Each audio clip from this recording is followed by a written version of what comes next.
James Fletcher sat in the cold courthouse hallway, his hands shaking as he stared at the legal papers in his lap. The words civil lawsuit were printed in bold letters across the top, followed by his name and a claim for damages totaling $50,000. After 28 years of faithful service as a royal guard at Buckingham Palace, he never imagined he would end up here. The uniform hanging in his closet at home had started it all. The same red tunic and black trousers he had worn with pride for nearly 3 decades was now the center of a legal battle that could destroy his life. His wife Sarah had begged him to just give it back, to avoid the fight, but James couldn't do it. That uniform meant more to him than money, more than convenience, more than peace. It was a cold Tuesday morning when the trouble began. James had been retired for 6 months after reaching the mandatory retirement age for palace guards. The transition had been difficult. After spending most of his adult life protecting the royal family, civilian life felt empty and purposeless. He missed the routine, the responsibility, and the sense of belonging that came with wearing the uniform. Sarah found him that morning sitting in their small kitchen, holding the red tunic against his chest like a security blanket. "You need to let go, love," she said gently, placing a cup of tea beside him. "It's time to move forward." But James couldn't explain the connection he felt to that piece of cloth. It represented everything he had been, everything he had accomplished, everything that made him feel worthwhile. Without it, he was just another old man with no purpose. The doorbell rang at exactly 9 o'clock. James opened it to find a stern-faced woman in an expensive suit, flanked by 2 security guards. She introduced herself as Margaret Thornfield, representing the royal household's legal department. "Mr. Fletcher, I'm here to collect royal property that should have been returned upon your retirement," she announced, consulting a tablet computer. "Specifically, one dress uniform issued to you in 1995, including tunic, trousers, and ceremonial accessories." James felt his heart sink. "But the uniform was mine," he protested. "I served faithfully for 28 years. Surely I earned the right to keep it." "I'm afraid not, sir. All uniforms remain property of the Crown and must be returned when service ends. This is clearly stated in your employment contract." She held out an official-looking receipt. "Please retrieve the items." "Now, I don't have the uniform anymore," James lied, his face flushing red. The words came out before he could stop them, driven by panic and desperation. Margaret's expression hardened. "Mr. Fletcher, lying to royal representatives is a serious matter. We have records showing the uniform was never returned." "Where's it?" "I told you. I don't have it," James repeated stubbornly. Even as Sarah appeared behind him with worry written across her face, the legal representative made notes on her tablet. "Very well, Mr. Fletcher. You'll be hearing from our solicitors. The Crown takes theft of royal property very seriously, regardless of your years of service." After they left, Sarah confronted her husband. "James, what have you done?" "Just give them the bloody uniform." But James couldn't explain that the uniform was all he had left of his identity. For 28 years, he had been someone important, someone who mattered. Without that red tunic, he was nobody special, just another pensioner waiting to die. "What? Earned that uniform with my blood, sweat, and loyalty," he told Sarah firmly. "I was stabbed defending Princess Diana in 1987. I worked through pneumonia. During the Queen's Golden Jubilee, I missed our daughter's wedding because duty came first. That uniform is mine by right." Sarah's eyes filled with tears. "And now you're willing to lose everything for a piece of cloth? Our savings, our home, our reputation?" James walked to the window and stared out at their small garden. In the distance, he could see the London skyline where he used to work, protecting the most important family in Britain. Now he was banned from even visiting as a tourist. "It's not just cloth," he whispered. "It's who I am." 3 weeks later, the official lawsuit arrived by registered mail. James signed for it with trembling hands while Sarah watched from the kitchen doorway. The legal document was 12 pages long, filled with complicated language about theft of Crown property, breach of employment contract, and damages to royal reputation. The amount they were seeking had grown to £75,000, including legal fees and recovery costs. It was more money than James and Sarah had. In their entire savings account. "We need a lawyer," Sarah said, reading over his shoulder. "This is beyond us now." James crumpled the papers in frustration. "Lawyers cost money we don't have?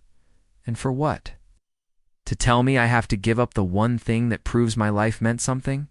That evening, James sat alone in his small home office, surrounded by photos from his years of service.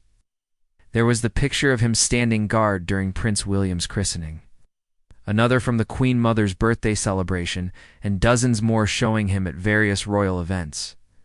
In every photo, he wore that red uniform with obvious pride. The tunic fit him perfectly after all those years, molded to his shoulders by countless hours of standing at attention. The brass buttons gleamed, the royal crest on his chest caught the light just right, and his bearing showed the confidence of a man who knew his worth. His daughter Emma called that night from Manchester, where she worked as a teacher. She had seen news of the lawsuit online and was worried sick. "Dad, this is madness," she pleaded over the phone. "Just give them the uniform back. It's not worth destroying your life over." "You don't understand, Emma," James tried to explain. That uniform represents 28 years of perfect service. I never missed a day, never failed in my duty, never brought shame to the crown. It's proof that I mattered. You mattered too." "Me and Mum, without any uniform," Emma said, her voice breaking. "Please don't do this to our family." But James had already made his decision. He hired a solicitor named David Chen, a young man fresh out of law school who took the case because he believed in fighting for the underdog. Chen's office was tiny, cramped with law books and empty coffee cups. Nothing like the expensive legal teams the Crown could afford. "I have to be honest with you, Mr. Fletcher," Chen said during their first meeting. "This case is nearly impossible to win. The law is very clear about Crown property. Your best option is to negotiate a settlement." "I'm not interested in settling." James replied firmly, "I want my day in court. I want the world to hear what that uniform means to someone who earned it." Chen studied his client carefully. "What exactly does it mean to you? Help me understand why you're willing to risk everything for a piece of clothing." James was quiet for a long moment, staring out the window at the busy London street. "Have you ever had something that defined who you are? Something that made you feel proud to be alive?" "I suppose my law degree," Chen admitted. "Now, imagine someone told you that degree never really belonged to you, despite years of hard work to earn it. Imagine they wanted to take it away and pretend your accomplishments never happened. How would that feel?" Chen nodded slowly, beginning to understand. "Like they were stealing your identity." "Exactly. That uniform isn't just cloth and thread. It's every sacrifice I made, every danger I faced, every moment I chose duty over personal comfort. Taking it away is like saying those 28 years never mattered." The young lawyer made notes, already forming arguments in his mind. "We'll need to prove that the uniform has special significance beyond its monetary value. Can you document specific incidents where you went above and beyond?" "Normal duty." James smiled grimly. "I can give you enough stories to fill a book. The question is whether anyone will listen." Outside Chen's office, photographers from tabloid newspapers waited to capture pictures of the royal guard who stole the Crown's uniform. The story had captured public attention, with people taking sides based on their own feelings about tradition, loyalty, and what workers owe their employers. Some called James a thief who was embarrassing himself and his family. Others saw him as a working-class hero standing up to powerful institutions that discarded loyal employees without consideration for their sacrifices. James didn't care about public opinion. He only cared about one thing, proving that his service had earned him the right to keep the symbol of that service. The uniform hanging in his closet represented the best years of his life, and he would fight to his last breath to protect it. The courtroom was packed with reporters, curious onlookers, and supporters from both sides when the case finally went to trial. James sat beside David Chen at the defendant's table, wearing his best civilian suit but feeling naked without his familiar uniform. Across the aisle, 3 expensive lawyers in silk robes represented the Crown's interests. Judge Patricia Hawthorne called the court to order with sharp raps of her gavel. She was known for her no-nonsense approach and had little patience for cases she considered frivolous. James worried she might see his fight as exactly that, a waste of the court's time. The Crown's lead attorney, Sir Geoffrey Pemberton, stood to present the prosecution's case. He was a tall man with silver hair and a voice that commanded attention. Someone clearly comfortable arguing before judges and juries. "Your Honor, this case is quite simple," Pemberton began. The defendant signed a contract stating that all uniforms and equipment remained Crown property. Upon retirement, he was required to return these items. He refused to do so, and then lied to officials about their whereabouts. This constitutes theft, plain and simple. Pemberton displayed James's original employment contract on a large screen, highlighting the relevant clauses in yellow. The language was clear and unambiguous. All uniforms belong to the Crown and must be returned when service ended. Defendant may claim emotional attachment to his uniform, but the law does not recognize sentiment as a defense against theft. We ask the court to order immediate return of the stolen property and award damages for the Crown's legal costs. James felt his stomach clench as the evidence mounted against him. The contract was ironclad, his signature clearly visible at the bottom. Chen had warned him that the legal facts were not in their favor, but seeing it laid out so starkly was devastating. When Chen stood to present the defense, he looked tiny compared to the Crown's legal team. But his voice was steady and passionate as he addressed the judge. "Your Honor, this case is about more than contracts and property law. It's about whether a man's decades of loyal service mean anything in the eyes of those he served. James Fletcher didn't steal that uniform, he earned it with 28 years of exemplary duty." Chen called James to the witness stand to tell his story. With shaking hands, James was sworn in and began to recount his years of service. Day, he was stabbed defending Princess Diana from an unstable tourist who had somehow gotten too close during a public appearance. "The man had a knife hidden in flowers," James testified. "I saw the glint of metal and threw myself between him and the princess. The blade went right through my side, but she was safe. That's all that mattered." "What happened to your uniform?" "That day?" Chen asked. "It was covered in blood. My blood shed protecting the royal family. The palace gave me a new one, but I kept the damaged tunic. It reminded me why I served." James went on to describe working through severe illness during important state functions, missing family holidays to ensure royal security, and dedicating his entire adult life to protecting people he barely knew personally but respected completely. "Why was keeping the uniform so important to you?" Chen asked the crucial question. James looked directly at Judge Hawthorne as he answered. "Your Honor, for 28 years, putting on that uniform made me someone who mattered. I protected the most important family in Britain. I was trusted with their safety, their lives, their children's futures. When I wore that red tunic, I was part of something greater than myself." His voice cracked with emotion. "Without it, I'm just another old man who used to be somebody. That uniform is proof that my service meant something, that I made a difference in the world." Pemberton objected that emotional appeals were irrelevant to property law, but Judge Hawthorne allowed the testimony to continue. She seemed intrigued by James's passionate defense of his actions. "Did you understand when you signed your contract that the uniform would have to be returned?" Chen asked. "Ah, yes, sir." "I understood the words," James replied. "But I thought after nearly 3 decades of perfect service, there might be some consideration for what that uniform represented to me personally." "What did you plan to do with the uniform?" James smiled sadly. "Just keep it in my closet. Maybe show it to my grandchildren someday. Tell them about their grandfather who served the Queen. I wasn't going to sell it or embarrass anyone. I just wanted to keep the one thing that proved I had lived a life of honor." The courtroom was silent as James stepped down from the witness stand. Even some of the Crown's lawyers looked uncomfortable with the situation. Here was a man who had given his best years to royal service, now being prosecuted for wanting to keep a memento of that service. The second day of trial brought unexpected drama when Chen called Sarah Fletcher to the witness stand. James was surprised they hadn't discussed her testifying, and he worried what she might say. Sarah had been against his decision from the beginning, pleading with him to return the uniform and avoid the legal battle.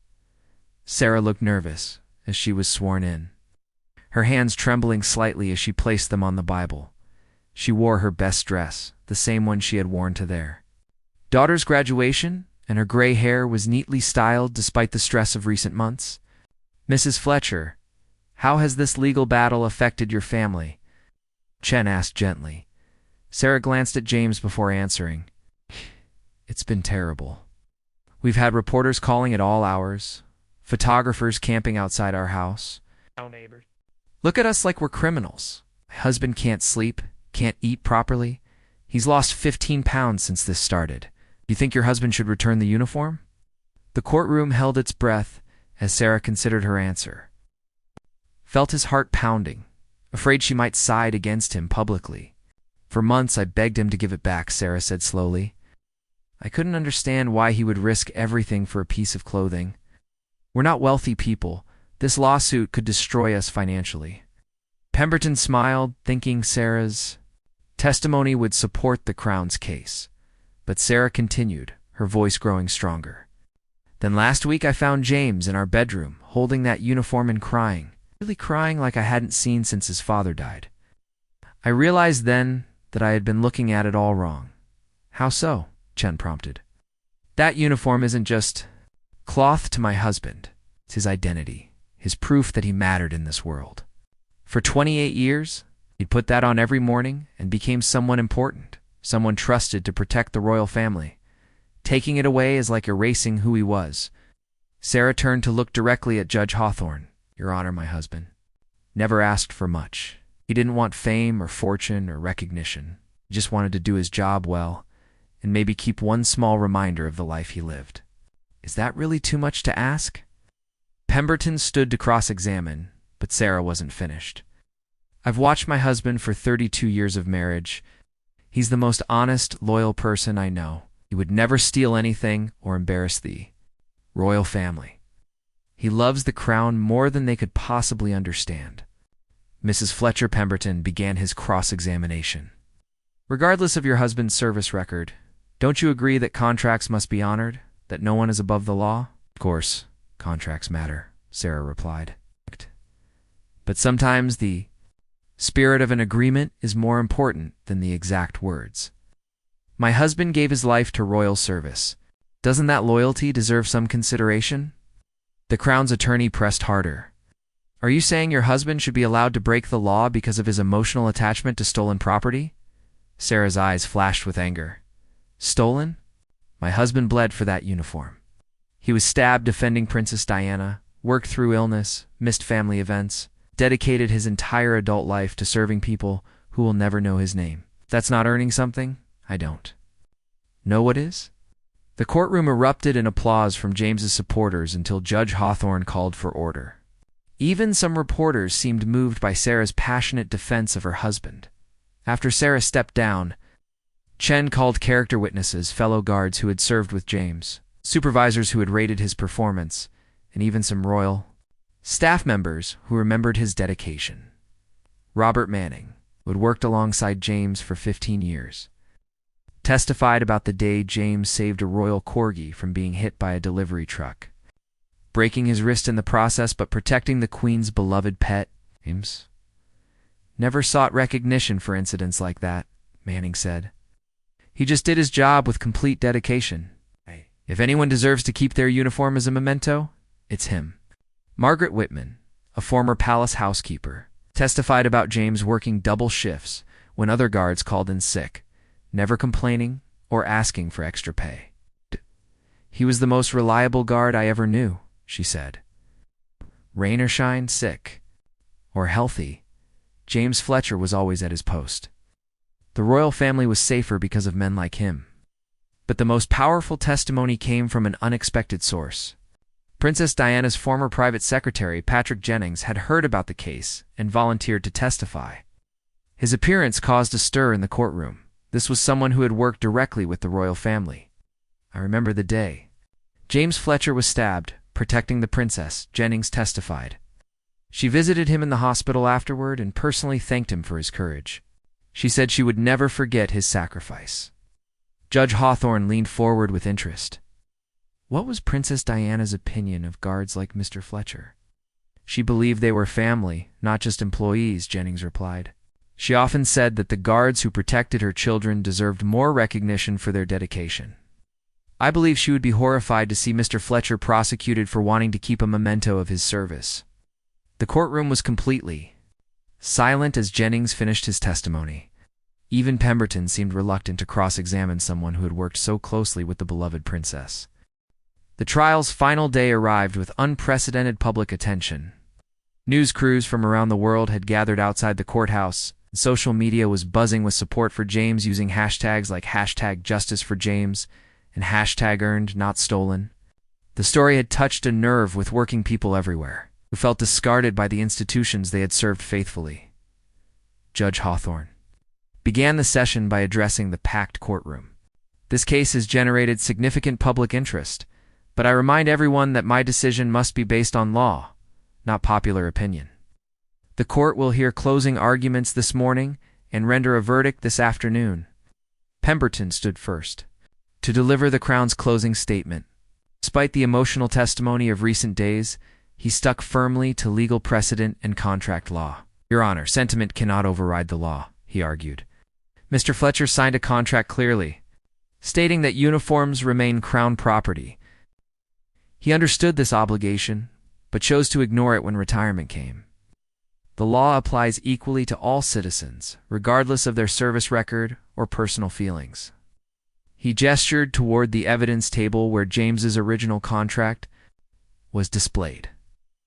These documents are unambiguous. The defendant has admitted to possessing Crown property and refusing to return it.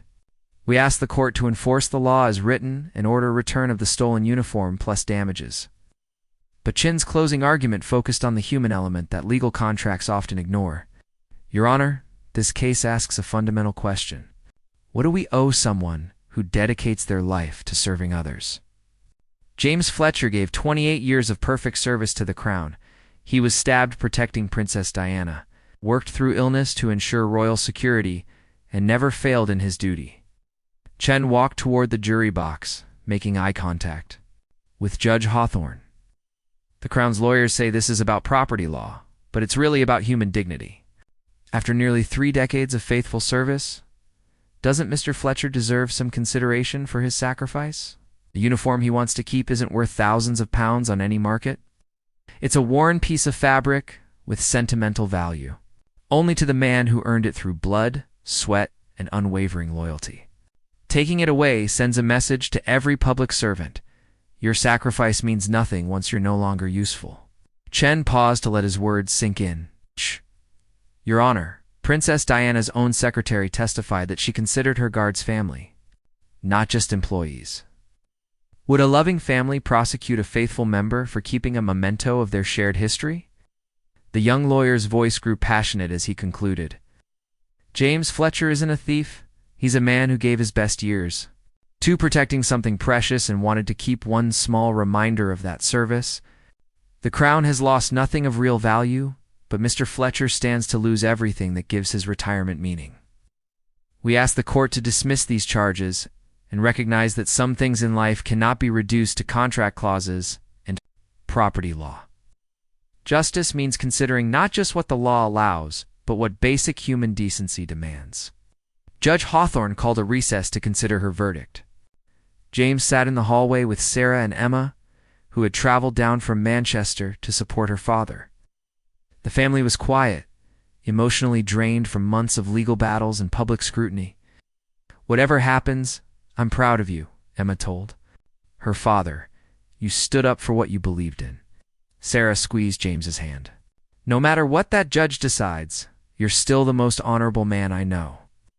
When court reconvened, the packed room fell silent as Judge Hawthorne prepared to deliver her verdict. James felt his heart hammering as he stood beside Chen, knowing that the next few minutes would determine his future. This case has forced me to consider the intersection of law and morality, the judge began. On one hand, we have clear contractual obligations that the defendant knowingly violated. On the other hand, we have a man whose dedication to duty deserves our respect and consideration. She looked directly at James as she continued. Mr. Fletcher, your service record is exemplary. The court recognizes your sacrifice and understands why that uniform holds special meaning for you. However, personal sentiment cannot supersede legal obligations. James felt his heart sinking as the judge seemed to rule against him. The law.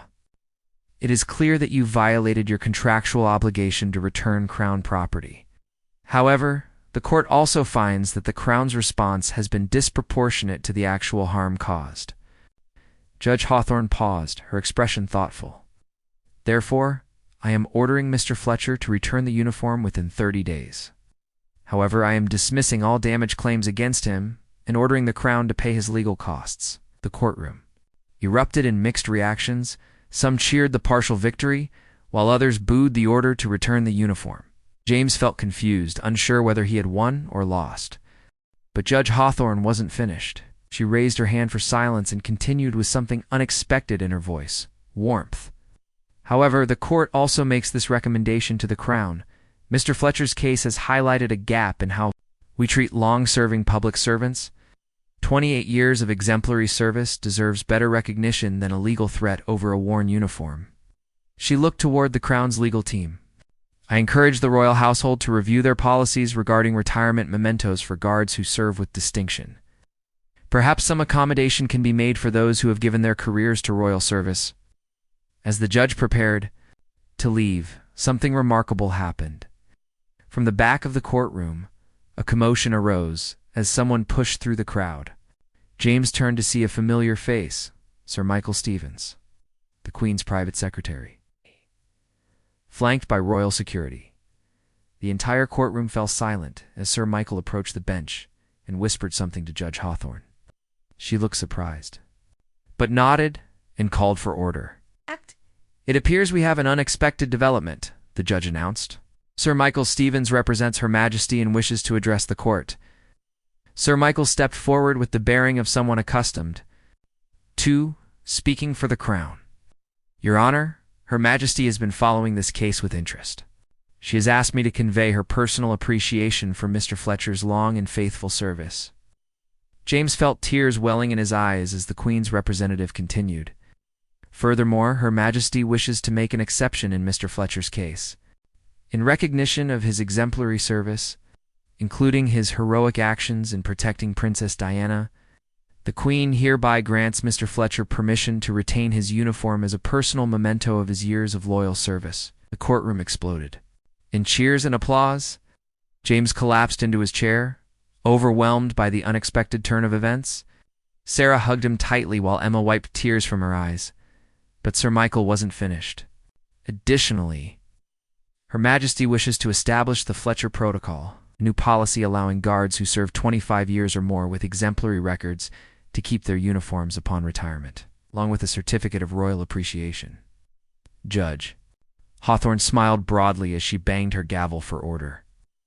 In light of this extraordinary development, all charges against Mr. Fletcher are dismissed with prejudice. Case closed. As the courtroom slowly emptied, James found himself surrounded by reporters asking for his reaction. But he only had eyes for the uniform that would remain his, and for the family who had stood by him through the ordeal. "How do you feel, Mr. Fletcher?" a BBC reporter asked. James wiped his eyes and straightened his shoulders, looking every inch the proud guard he had always been. "I feel honored to have served a queen who understands that loyalty deserves loyalty in return." This was never about keeping a uniform, it was about keeping the memory of service alive. Sir Michael approached James personally before leaving. "Her Majesty wanted me to tell you that guards like you are the reason the monarchy continues to earn the people's respect. Your service will not be forgotten."